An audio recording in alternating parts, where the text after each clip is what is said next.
আজ হলো 22শে শ্রাবণ, কবিগুরু রবীন্দ্রনাথ ঠাকুরের প্রয়াণ দিবস। স্কুলে আজকে প্রোগ্রাম আছে, 3টে শাড়ি বের করে রেখেছিলাম, তবে তার মধ্যে থেকে আমার পছন্দ হলো এই শাড়িটাই। সকাল অবধি প্ল্যানিং ছিল একটা সাদা জামদানি পরবো, কিন্তু জামদানিটা বের করে দেখলাম ভাঁজ নেই, একদম কুঁচকে গেছে। ফলত ওই হালকা শাড়িগুলোই বের করেছিলাম, তার মধ্যে থেকে আরও হালকা এই শাড়িটা নিলাম। সুতির শাড়ি হ্যান্ডেল করা খুব ইজি হয় আমার জন্য, আর এটা আমার খুব প্রিয়, তো এটাই পরলাম। আর মেকআপ বলতে আমি খুব একটা তেমন কিছু করি না, জনসনের একটা পাউডার মেখে নিলাম, আর এখানে পরে নিচ্ছি কাজল। আমি যেহেতু একদম ছোটবেলা থেকেই নাচ করি, তো আমার মা দেখতাম ল্যাকমির সমস্ত প্রোডাক্ট কিনে দিতেন, কাজল, আইলাইনার, লিপস্টিক। তো এতদিন পর ফাইনালি আমি ল্যাকমি থেকে বেরিয়ে একটু অন্য প্রোডাক্ট ইউজ করছি। এটা হচ্ছে প্লামের কাজল, আর কাজলটা সত্যি ভীষণ ভালো। তবে এখানে আমি একটু বেশি ইমোশনাল হয়ে যাই। আসলে আমি আমার বাবাকে ভীষণ মিস করছিলাম। আমার বাবার জন্যই আমার এই কালচারাল ওয়ার্ল্ডে পা রাখা। আর আমার বাবা ভীষণই ভিজিবল একজন মানুষ ছিলেন, খুবই সম্মানীয় একজন ব্যক্তি ছিলেন। আজকে আমি যেখানে যাচ্ছি, আগের বছরও পর্যন্ত ওখানে আমি অ্যাজ এ টিচার গিয়েছিলাম, এবং আমার বাবাকে স্টেজে তোলা হয়েছিল রেসপেক্টেড গেস্ট হিসেবে। আজকে বাকি সবাই সেখানে থাকবেন, শুধু আমার বাবা সেখানে থাকবেন না। এটা ভেবেই যেন বুকের ভেতরটা খুব ফাঁকা হয়ে গিয়েছিল। কি আর করা যাবে, প্রকৃতির নিয়ম তো আমরা কেউ আটকাতে পারি না। যদি পারতাম সত্যি আটকে রাখতাম। ল্যাকমির একটা লিপস্টিক কিনে এনেছিলাম কিছুদিন আগে, সেটাই অ্যাপ্লাই করলাম, আর একটা কানের দুল পরে নিলাম, সাথে একটা ঘড়ি পরেছিলাম, আর একটা ছোট্ট কালো টিপ। তো আমার সাজ মোটামুটি এটুকুই ছিল। আমি কোনো অতিরিক্ত মেকআপও এখানে ইউজ করিনি। আমি একদম রেডি হয়ে গেছি, আর যে স্কুলটায় যাব সেটা ঠিক আমার বাড়ির পাশে। এখন আমি আমার বাড়ির বারান্দা থেকে দেখাচ্ছি, ওই যে লাল ডাস্টবিন দেখা যাচ্ছে, ওই যে পাঁচিল, ওপারেই ঠিক স্কুলটা।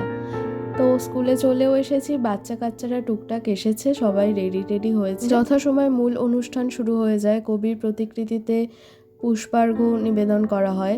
ইনি আমার বাবার বিশেষ বন্ধু, খুব মিস করছি বাবাকে।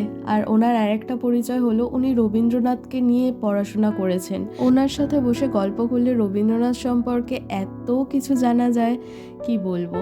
এদিকে তো অনুষ্ঠান চলছিল, এনারা হলেন ওই স্কুলেরই টিচার। খুব অল্প সময় সবার সাথে ভালো মতো পরিচয় হয়ে গেছে, সবাই খুব ভালো ওখানে। এদিকে তো আমার বাচ্চারা নাচ করছে, শুধু নাচ না, এখানে আরও অন্যান্য বিভিন্ন রকম অ্যাক্টিভিটিস হয়েছিল। বাচ্চারা এখানে আবৃত্তি পরিবেশন করেছিল, অনেকে গান পরিবেশন করেছিল, বেশ জমজমাটি একটা অনুষ্ঠান হলো। তারপরে আমি আবার ফটো সেশনে এসেছি স্কুলের ওনারের 2 কন্যাকে নিয়ে। ছোটবেলায় আমরা একসাথেই খেলাধুলা করে বড় হয়েছি, এখন তো যে যার মতো ব্যস্ত। স্কুল থেকে এই টিফিনটা দেয়া হয়েছিল, তারপরে আমি বাড়িতে এসে লাঞ্চ করলাম। বাড়িতে মা রান্না করেছিল ভাত। এই দেখুন অবস্থা, দেখেছেন? জ্বরটা আসলে এখনো পুরোপুরি সারেনি, তবে শরীর খারাপের দোহাই দিয়ে বাড়িতে শুয়ে থাকার মতো মেয়ে তো আমিও নই। একটু রেস্ট নিয়ে ড্রেস চেঞ্জ করে বেরিয়ে পড়লাম, যাব এখন শপে। সবগুলোই তো সামাল দিতে হবে, তাই না? প্রথমেই তো বললাম আমি খুব একটা কিছু মেকআপ করিনি। মেকআপ বলতে শুধু লিপস্টিক আর কাজলটুকুই পরেছিলাম, আর মুখে মেখেছিলাম জনসন বেবির পাউডার, সে তো ঘেমেই উঠে গেছে। এখন এসে বসে আছি শপে, লিপস্টিকটার জন্য একটু বেশ লাউড লাগছে নিজেকে। তবে সত্যি বলছি, ওই সময় খুব কষ্ট হচ্ছিল, মনে হচ্ছিল বিছানা পেতে এখানেই শুয়ে পড়ি। তারপরে পলাশকে বললাম, ও একটু চা এনে দিল। চাটা খেয়ে হালকা একটু ভালো ফিল করছিলাম।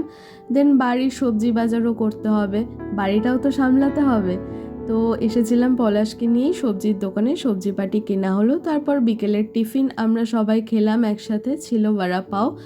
দেন যথাসময়ে দোকান ক্লোজ করে এখন আমরা চলে যাচ্ছি বাড়ির পথে। বাবা সেই ছোট্ট আদুরে মেয়েটা আজকে কত বড় হয়ে গেল, সব কিছু একা সামলে নিল।